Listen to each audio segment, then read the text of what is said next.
नमस्कार विद्यार्थियों, स्वागत है आप सभी का आपके अपने एजुकेशनल प्लेटफॉर्म कॉमर्स मेरी जान के ऊपर, जहां पर हम डिस्कस करते हैं कॉमर्स से रिलेटेड इंपॉर्टेंट टॉपिक। आज के इस वीडियो के अंदर हम डिस्कस करने वाले हैं ईएमआरएस और जेवीएनएल जूनियर अकाउंटेंट के डे 5 के एमसीक्यू। टोटल मिलाकर आपको मैं बता देना चाहता हूँ शॉर्ट में, आपको 21 डेज़ के एमसीक्यू आपको मिलेंगे, जो कि आपके ईएमआरएस, जेवीएनएल और other PSU government accountant exam के लिए यूजफुल होने वाले हैं। उसी सीरीज़ के अंदर हमारा यह डे 5 का वीडियो है। यदि अभी तक आपने डे 4 तक के वीडियो नहीं देख रखे हैं तो ज़रूर से डे 4 तक के वीडियो आप देखिएगा और उसके बाद ही डे 5 के ऊपर आइएगा। चलिए बिना किसी देरी के स्टार्ट करते हैं। यदि आपको ये वीडियो अच्छे लगते हैं तो आप इनको लाइक ज़रूर कीजिएगा, अपने कमेंट ज़रूर कीजिएगा और अपने मित्रों के साथ शेयर ज़रूर कीजिएगा, जिससे कि हमको भी मोटिवेशन मिलता है आपके लिए अगला अगला वीडियो का पार्ट लाने के लिए। देखिएगा, which of the following is not included in the honours fund. जितने भी क्वेश्चन हैं वो सारे के सारे एग्ज़ाम ओरिएंटेड हैं। आज के ये जो डे 5 के जो एमसीक्यू हैं वो अकाउंटेंसी के एमसीक्यू हैं, जहाँ पर एग्ज़ाम के अंदर आपके अकाउंटेंसी से रिलेटेड क्वेश्चन पूछ जाते हैं। और अकाउंटेंसी में आपके financial accounting, cost accounting, corporate accounting, partnership accounting, management accounting, ये सभी अकाउंटिंग आपके आ जाती है ना।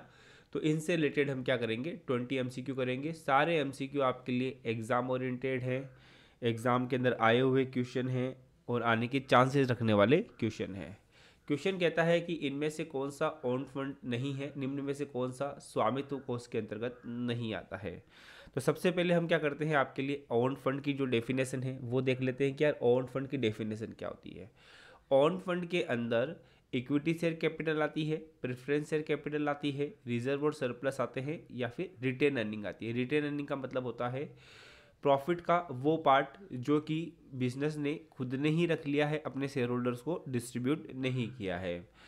These are called owners fund as they are provided by और belong to the shareholder. या तो वो शेयर होल्डर ने दिए हैं, जैसे कि equity share capital, preference share capital, या फिर वो बिलोंग करते हैं शेयर होल्डर से। प्रॉफिट का ऊपर शेयर होल्डर का हक रहता है, लेकिन हमने वो पार्ट शेयर होल्डर को ना देकर कंपनी ने खुद ने अपने पास रखा है फ्यूचर इन्वेस्टमेंट करने के लिए। वो कहलाते हैं कंपनी के लिए ओनर्स फंड या फिर ऑन फंड। आई बात समझ में। तो यहाँ पर स्वामित्व कोष के अंदर या फिर ऑन फंड के अंदर क्या आ जाएगा, इक्विटी शेयर आ जाएगा, प्रेफरेंस शेयर आ जाएगा, प्लॉगिंग बैक ऑफ प्रॉफिट यानी कि रिटेन अर्निंग ही होता है, जो कंपनी ने प्रॉफिट कमाया है वो वापस बिजनेस में ही लगा देती है, शेयर होल्डर्स को एज ए डिविडेंड डिस्ट्रीब्यूट नहीं करती है।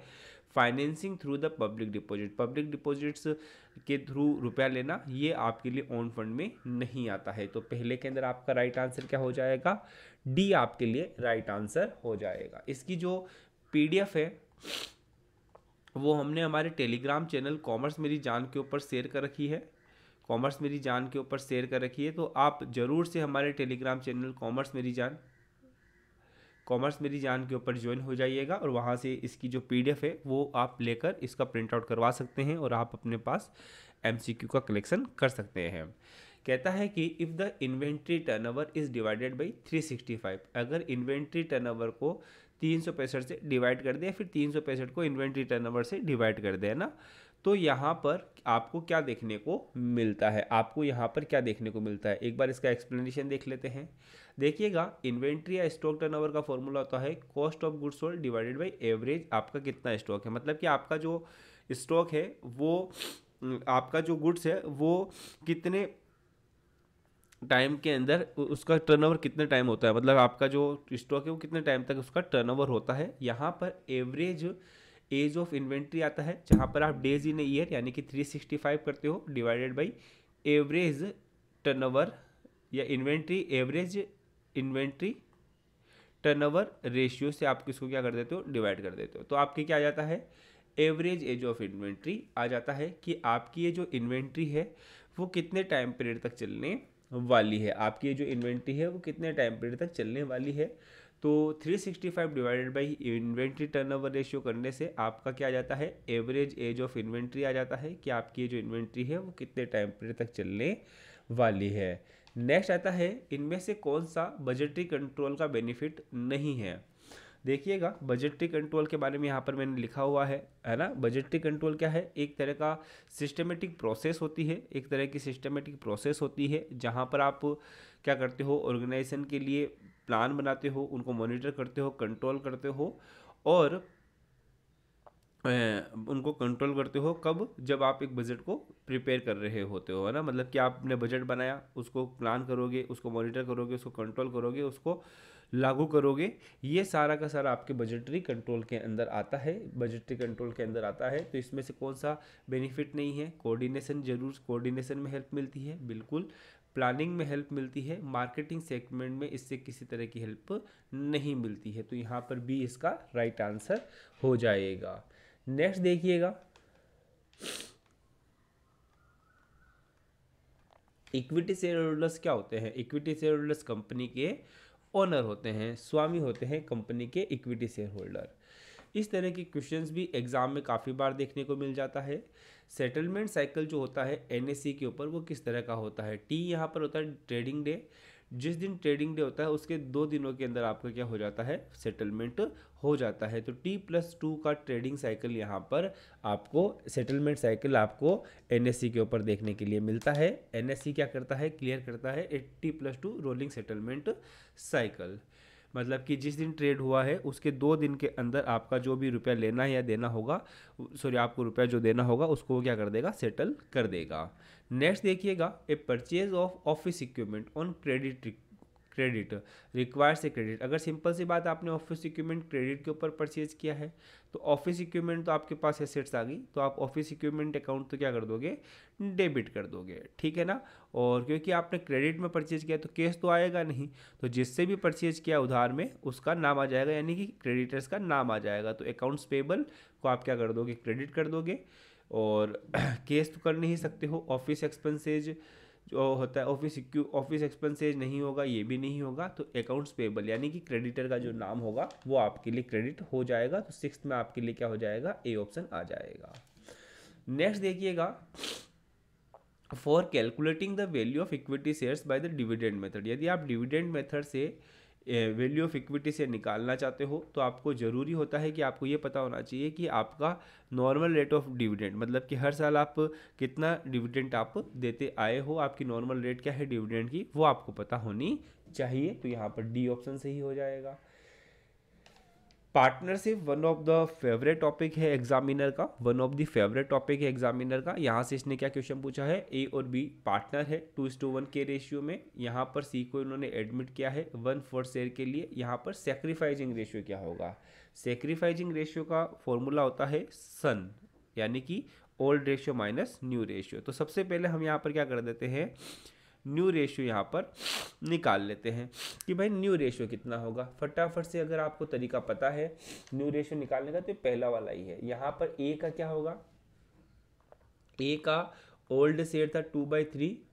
अब क्योंकि 1/4 शेयर उन्होंने सी को दे दिया, यानी कि सी को 4 में से 1 रुपया दे दिया, तो बचे कितने, 3 रुपये बचे। तो बैलेंस शेयर से क्या कर देते हैं, मल्टीप्लाई कर देते हैं, तो आ जाएगा 6/12।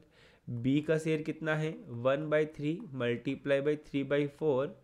सी ये बैलेंस शेयर है ना, ये क्या है, बैलेंस शेयर है। बैलेंस शेयर कैसे निकाला, 1 - 1/4, मतलब कि हमने सी को 1/4 दे दिया, 4 में से 1 रुपया सी को दे दिया, तो 4 में से 3 रुपये बचे, उससे मल्टीप्लाई कर देंगे तो नया शेयर आ जाएगा, तो आ जाएगा 3/12।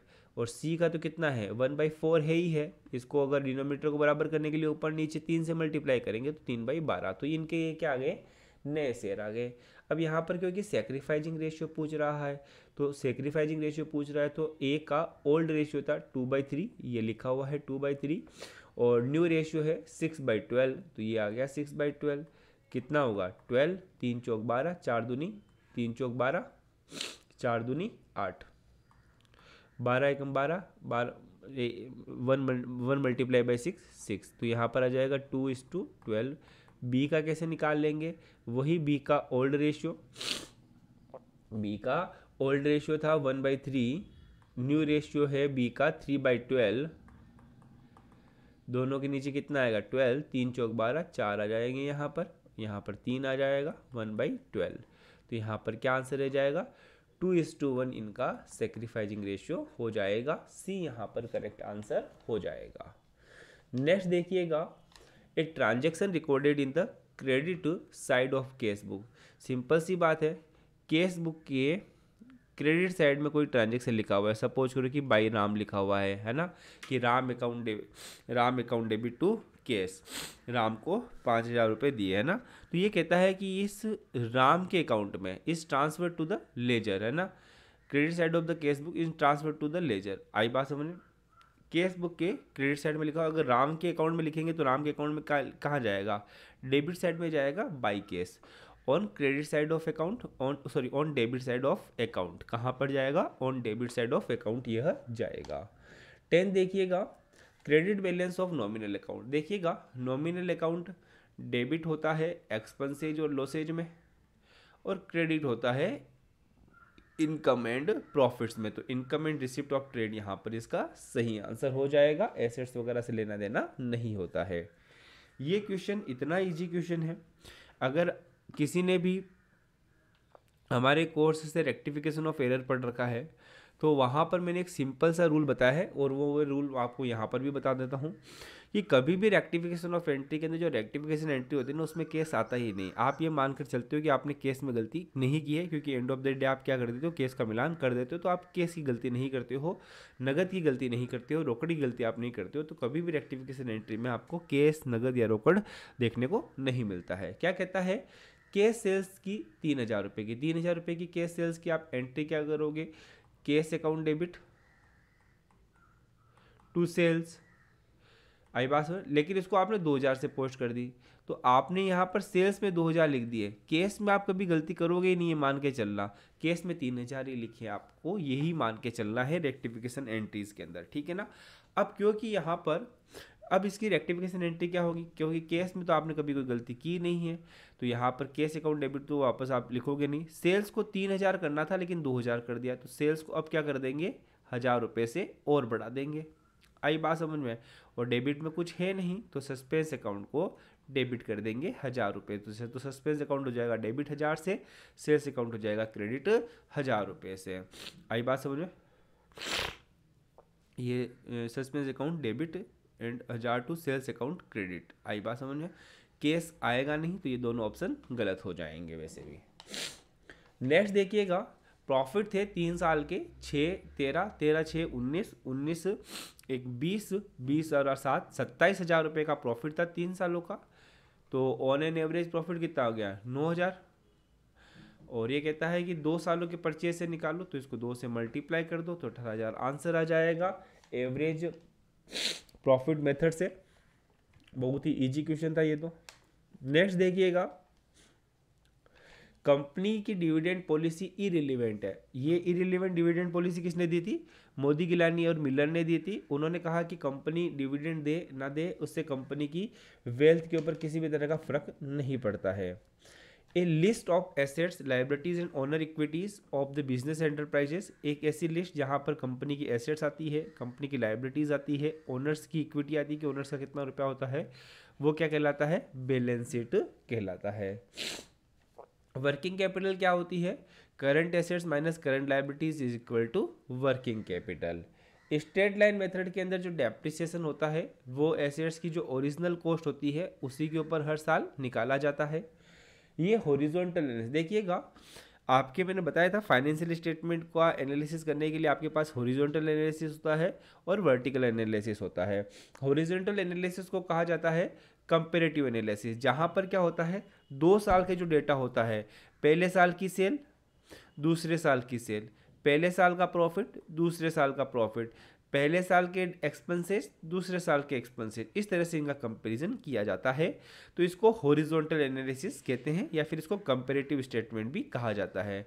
इसको डायनामिक एनालिसिस के नाम से भी जाना जाता है। वर्टिकल के अंदर क्या होता है, वर्टिकल के अंदर क्या होता है, एक ही आइटम ले लिया जाएगा एक ही साल से, जैसे कि सेल्स ले लिया जाएगा और ये देखा जाएगा भाई सेल्स एक्सपेंसेस जो है वो सेल्स का कितना परसेंटेज है, प्रॉफिट जो है वो सेल्स का कितना परसेंटेज है।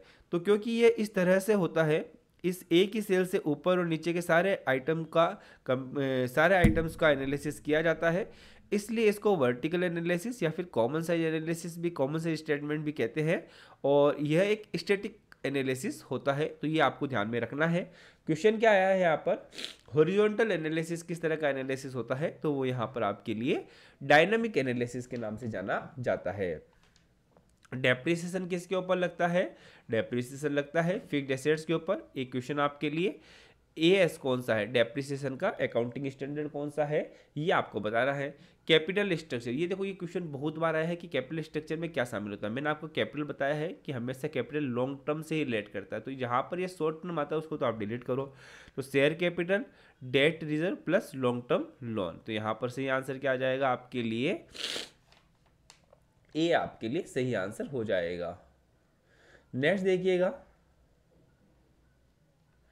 एडीआर जो होते हैं वो कहाँ पर इशू किए जाते हैं, एडीआर इशू किए जाते हैं आपके लिए यूएसए में। कहाँ पर इशू किए जाते हैं, यूएसए के अंदर आपके लिए अमेरिकन डिपॉजिटरी रिसिप्ट इशू किए जाते हैं। और यूएसए के अलावा जहाँ पर भी आप इशू करोगे, चाइना, कनाडा, वो आपके लिए जीडीआर होगा। आई बात समझ। और इंडिया में जो इशू किए जाते हैं बाहर की कंपनी द्वारा, वो आपके लिए आईडीआर होते हैं, इंडियन डिपॉजिटरी रिसिप्ट। यूएसए के अलावा कहीं पर भी करोगे तो ग्लोबल डिपॉजिटरी रिसिप्ट, यूएसए में करोगे तो आप अमेरिकन डिपॉजिटरी रिसिप्ट होगा। यह एक तरह का, जैसे कि इंडिया में कंपनियां शेयर इशू करके रुपया लेती है, फाइनेंस लेती है, वैसे ही अगर कोई भी इंडिया की कंपनी इंडिया के बाहर विदेशों में अपने शेयर इशू करना चाहती है तो वो जीडीआर और एडीआर के माध्यम से करेगी। और सेम भारत की बाहर की कंपनियां अगर भारत में आकर शेयर इशू करना चाहती है तो वो आईडीआर के माध्यम से करेगी। तो ये 3 टर्म्स हैं, इसको आपको ध्यान में रखना है। आई होप वीडियो आपको अच्छा लगा होगा। पीडीएफ के लिए टेलीग्राम चैनल कॉमर्स मेरी जान से जुड़ जाइएगा। नेक्स्ट वीडियो के लिए वीडियो को लाइक कर दीजिएगा, कमेंट कर दीजिएगा अच्छा सा, और अपने मित्रों के साथ इसको ज़रूर से शेयर कर दीजिएगा। All the very best for your exam.